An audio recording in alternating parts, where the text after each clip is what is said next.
जब आप गायब थे मंजर आम से, तो कभी किसी ताकतवर शख्सियत ने या कभी किसी करते धरते ने ये कहा था कि आप बाहर ना जाइएगा या बाहर जाने पे पाबंदी है वो ना कीजिएगा, या इस तरह की बात कभी आपसे किसी ने नहीं, डिस्कस नहीं ऐसा की? कोई शरायत नहीं थी, लेकिन गोल मोल की चंद महीने, अब तो चंद महीने भाईजान 2 4 5 6 महीने होते हैं, मैं तो गया ही नहीं बाहर। मुझे तो अब एक लगभग 8 9 माह हो गए, तो बड़ा लंबा अरसा हो गया। एक मुझे आपसे बात समझ नहीं है बतौर जर्नलिस्ट भी, वो ये कि जब आप गायब थे उसके बाद आप मंजर आम पर आ गए, वापस आ गए यानी घर, तो मोस्टली यही समझा जाता मेरे है। फादर को कुछ लोग मिले थे, जी। उन्हें कहा गया था, मेरे फादर ने मुझे ये बात बताई कि कम से कम जो है ना वो 4 6 महीने आपने इनको बाहर नहीं भेजना। अच्छा, वर्बल एक वालिद मेरे के साथ? वालिद साहब से किसी ने ये बात की थी, तो मैं जाना भी नहीं चाहता था। नहीं, आपने देखा मैंने किसी को कहा मैंने बाहर जाना है? मैं तो पाकिस्तान में एंजॉय कर रहा हूँ, यहाँ अपना काम कर रहा हूँ। और ये तो मैंने हज पे जाना था 2022 में, फिर 2023 में, अब 2024 में। ये तो हज वाला मामला है ना भाई, और ये सबको पता है, आप भी जानते हैं। मैं ये गया और वापस आया। मैं इससे पहले 3 दफ़ा, देखे साबिर शाकिर साहब जब पाकिस्तान से गए या बाकी सहाफ़ी गए, उसके बाद मैं 3 दफ़ा बाहर गया हूँ और तीनों दफ़ा वापस आया हूँ। मैं भी बाहर रह सकता था, मैं नहीं रुक सकता था, या मुझे मेरे पासपोर्ट के ऊपर कोई वीज़ा लगना मना है?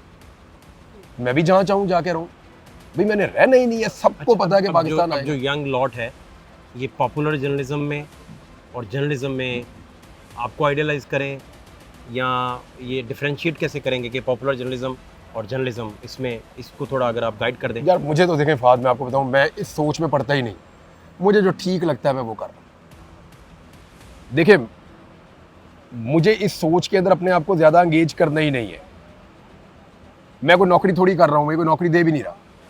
सारे ये कहते हैं कि भी नौकरी आपने करनी है तो आपके लिए एक एनओसी दरकार होगा, और वो एनओसी जब आपका आ जाएगा तो हम आपको नौकरी पे रख लेंगे। आप अभी तनख्वाह लेना चाहते हैं तो हमसे ले लें, लेकिन ये वादा कर लें कि आप हमारे ही चैनल पे आएंगे। मुझे कई लोगों ने ये ऑफ़र किया, कई लोगों ने मुझे ये ऑफ़र किया। बात ये, मैं इस कैलकुलेशन में पढ़ता ही नहीं, शुरू से ही नहीं पढ़ता हूँ। जितना आप मुझे जानते हैं, आपको भी आइडिया कि कैलकुलेशन के साथ मैं काम ही नहीं करता। कोई भी काम कैलकुलेशन के साथ नहीं करता।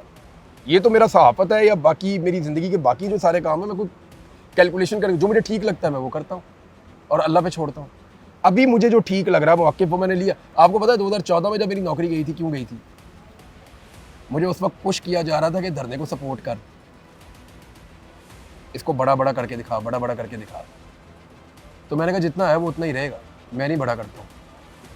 नौकरी गई, तो उस वक्त नौकरी गई थी इमरान खान को सपोर्ट ना करने की वजह से। आज गई है कि उसके मौक़िफ़ को मैंने सपोर्ट किया। आपको याद है पक्के तरीके से कि आपका कॉन्फ्लिक्ट जो है रियासत के साथ या रियासती इदारों के साथ, वो किन वजूहात की वजह से शुरू हुआ? या देखिए, आपको मेरा लगता नहीं है शुरू कि हुआ भाई, I am on the same track. मेरा एक ट्रैक है, मैं उस पर चलता जा रहा हूँ, चलता जा रहा हूँ, चलता जा रहा हूँ।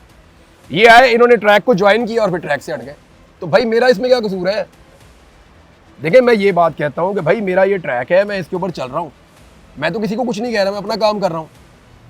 बहुत सारे, और देखिए हर एक की अपनी अपनी ओपिनियन होती है ना। हमारे यहाँ पे बहुत सारे सहाफ़ी हैं, उनकी ओपिनियन में नवाज शरीफ साहब महात्मा हो सकते हैं, वही इस मुल्क को तमाम मसाइल से निकालेंगे। मेरी ओपिनियन में वो नहीं है। तो जब आप उनकी ओपिनियन को रिस्पेक्ट कर रहे हैं तो फिर मेरी ओपिनियन को भी रिस्पेक्ट करें। मेरे पास अपना आर्गूमेंट है, उनके पास अपना आर्गूमेंट है। नहीं, तो आपको बतौर जर्नलिस्ट के तौर पे एक लीडर को महात्मा साबित करने की ज़रूरत क्यों पेश आती है? आपके सामने लोग कर रहे हैं ना भाई। नहीं, मैं यही समझना चाह रहा हूँ। तो मैं यही कह रहा हूँ ना, लोग कर रहे हैं ना भाई, लोग कर रहे हैं ना भाई। देखिए, आप फैक्ट्स के ऊपर चलते हैं ना। आप मुझे एक बात बताएं कि इस वक्त सबसे ज़्यादा जुल्म किसके साथ हो रहा है? बताएं आप मुझे, किसके साथ हो रहा है? ऑपोजिशन के साथ। कौन है? पार्टी का नाम क्या है? पीटीआई है। पीटीए के साथ जुल्म हो रहा है। हाँ जी। तो मैं नून लीग के साथ खड़ा हो जाऊं जाके? नहीं, खड़ा मेरी बात नहीं, समझे नहीं, ना। मैं ये नहीं पूछ जिस रहा। वक्त डस्का के अंदर धांधली हुई थी, तो उस वक्त सारा मीडिया डस्का में धांधली के खिलाफ खड़ा हो गया। यही हुआ था ना। जब उस्मान बुज़दार ने फ्रॉड किया था तो मैं उस्मान बुज़दार के खिलाफ खड़ा हो गया था। फैक्ट्स के ऊपर होता है ना। मैं तो वो आदमी जिसने इस पर भी फड्डा डाला था कि मानिका के ऊपर पर्चा दो, या वाई फायरिंग क्यों कर रहा है अपने बेटे की शादी में। वो पर्चा अगर उन्होंने दिया होता ना उस वक्त, तो आज इनके पास जस्टिफिकेशन होती कि पर्चे की वजह से ये बंदा जो है ये हरकतें कर रहा है। कोई तो देखिए, रूल ऑफ लॉ जो है ना वो हमेशा आपको डिलीवर करता है। जब इन्होंने परवेज़ इलाही को बनाया चीफ मिनिस्टर पंजाब, तो क्या मैंने मुखालफत नहीं की? टका के की थी ना, और उसके असरात भी आए बाद में। ऐसा नहीं है कि सारा कुछ गुडी गुडी होता है, वो आपको फील आ रही है। एक आदमी को सारे मिलके मार रहे हैं, अब मैं भी इसलिए मारूं कि ट्रेंड पड़ा हुआ मारने का? नहीं जी, मैं नहीं मारता। मैं वजह पूछूंगा क्यों मार रहे हैं।